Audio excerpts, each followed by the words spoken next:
Praise the lord. యేసుక్రీస్తు వారి పరిశుద్ధమైన నామంలో మీ అందరికీ వందనాలు శుభాలు తెలియపరుస్తున్నానండి. యెషయా గ్రంథం 40వ అధ్యాయం 11వ వచనం. గొర్రెల కాపరి వలె ఆయన తన మందను మేపును అని దేవుని వాక్యం సెలవిస్తుందండి. దేవుడు కాపరై ఉన్నాడు, మనమందరము గొర్రెలమై ఉన్నామండి. అంటే దేవుడు గొర్రెలతో ఎందుకు పోల్చాడంటే సాధు అయిన జంతువు అండి గొర్రెలు ఏది కూడా తల దించితే అదేవిధంగా అవే తింటూ పోతే ఒక గొర్రె ఒక తప్పుడు మార్గంలో వెళ్ళినా మంచి మార్గంలో వెళ్ళినా గొర్రెలన్నీ కూడా అదే మార్గంలో వెళ్ళిపోతాయి, మంచి జీవులై ఉన్నాయి. అయితే మనము దేవుని వాక్యానుసారంగా మనము గొర్రెలతో దేవుడు పోల్చాడండి. యేసుక్రీస్తు వారు కూడా గొర్రె వలె ఈ లోకానికి వచ్చారు. ఆయన పరిశుద్ధమైన రక్తాన్ని చెందించారు. ఆయన గాయాలు ప్రతి ఒక్క మానవాళి గాయాలు స్వస్థపరిచేదానికి యేసుక్రీస్తు వారు ఈ భూలోకానికి వచ్చారండి. మనము కూడా ఈ భూలోకం నుంచి మనం పరలోకానికి వెళ్ళాలంటే మనం సాధువుగా ఉండాలి, అంటే గొర్రె వలె ఉండాలి, మనసు కూడా గొర్రె వలె ఉండాలి. కొంతమందిని చూసుకున్నప్పుడు గొర్రె బొచ్చు కప్పుకొని తోడేళ్ళు వంటి స్వభావం కలిగి మనుషులు ఉన్నారు. అదే దేవుని వాక్యం సెలవిస్తుంది. అయితే ఇక్కడ గొర్రెలు లాంటి బొచ్చు కప్పుకొని తోడేళ్ళు వంటి స్వభావముగా ఉండేటువంటి మనుషుల మధ్యలో మనం ఉన్నాం. ఇప్పుడు ప్రజెంట్ లోకం అలానే ఉంది. పైన ప్రైజ్లో చెప్తారు, లోపలేమో మనం ద్వేషిస్తూ ఉంటారు. పైకేమో నవ్వుతూ మాట్లాడతారు, లోపలేమో మన కోసం గుంటలు తవ్వేటువంటి మనుషులు ఖచ్చితంగా ఉన్నారండి. కాబట్టి మనం ఈ లోకంలో ఎంత జాగ్రత్తగా బ్రతికేటువంటి బిడ్డలుగా ఉండాలి. మనం ఈ లోకంలో ఎంతగానో యేసుక్రీస్తు వాక్యానుసారంగా మనం జీవించాలి అని దేవుని వాక్యం సెలవిస్తుందండి. దేవుడు మనల్ని ఎంతగానో ప్రేమిస్తున్నాడు. ఇప్పుడు మనము గొర్రెలై ఉన్నాం. మనకు కాపరి ఎవరంటే దేవుని సేవకుడు, పాస్టర్స్ మనకు కాపరై ఉన్నారు.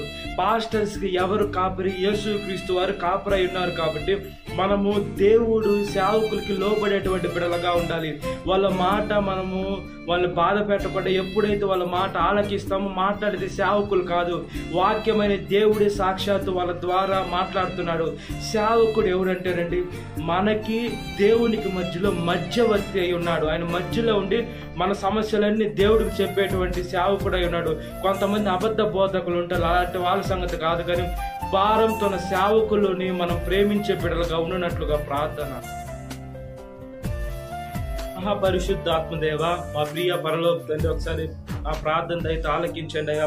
ప్రతి ఒక్క సేవకుడు వేసే మీ దగ్గర లోబడే మంచి మనసుని దయచేయండి అయ్యా. కొంతమంది అబద్ధ సేవకులై ఉన్నారయ్యా. వాళ్ళు ఎలా ఉన్నారంటే గొర్రె బొచ్చు కప్పుని తొడలు విని స్వభం తీదో డబ్బు కోసం సేవ చేస్తున్నారు, లేదా వారి ఇంట్లో జరగటం లేదని సేవ చేస్తున్నారు, లేదా ఏదన్నా నేను సేవకుడిని చెప్పుకునేదని సేవ చేస్తున్నారు, లేదా వాళ్ళ ఇంట్లో వాళ్ళ తండ్రి లేదా వాళ్ళ తాత సేవకుడైతే వంశ పరంగా మేము సేవకుల్లానే ఉండాలి అని బలవంతంగా సేవ చేసేవారు కూడా లేకపోలేదండి. సేవ చేసేవాళ్ళు ఎలా ఉండాలంటే ఆత్మతో సత్యంతో మిమ్మల్ని ఆరాధించాలి. మీ దగ్గర నుంచి పిలుపు రావాలయ్యా. ఆ పిలుపుకు లోబడాలి. ప్రతి ఒక్కరిని మీరు పిలుస్తున్నారు. అయితే ప్రతి ఒక్కరు మీ వాక్యానుసారంగా జీవించాలి, భారం కలిగి ఉండాలా, వాళ్ళని వాళ్ళు తగ్గించుకోవాలా, మీ నామంని గణపరిచే బిడ్డలుగా ఉండాలయ్యా. ఎప్పుడైతే అలా ఉంటారో వేసి మీరు గొప్ప కాపరై ఉన్నారు. మా అందరికీ కాపరి మీరే. అయితే ఈ లోకంలో మీరు లేరు, అంటే ఈ లోకంలో మీ ఆత్మ ఉంది. మీరు భౌతికంగా ఏ మనుషుడికి కనబడరు. కాబట్టి కనబడేటువంటి మీరు పిలుచుకున్న మనుషులైన సేవకుల్ని మీరు నియమించుకున్నారు కాపరిగా ఈ లోకంలో. వాళ్ళకి లోబడాలంటే ఫస్ట్ ఈ కాపరి మంచిగా ఉండాలి. ఈ కాపరి మీ వాక్యానుసారంగా జీవిస్తేనే లోబడతారు. కాబట్టి ప్రతి ఒక్క బిడ్డ వేసే మిమ్మల్ని సేవించే మంచి మనసును దయచేయమని, సాతాను చదువున్న ప్రతి ఒక్క బిడ్డ విడుదల దయచేయండి. ఈ వాక్యం వింటున్న ప్రతి ఒక్క బిడ్డని పేరు వచ్చిన జ్ఞాపకం చేసుకుని దినకాలపు జీవితం నింపమని నజరేయుడైన యేసుక్రీస్తు వారి పరిశుద్ధమైన నామములో మిక్కిలి వినయం తడుచున్నాను నా పరలోక తండ్రి. ఆమేన్. Praise the lord. God bless you. Have a great day.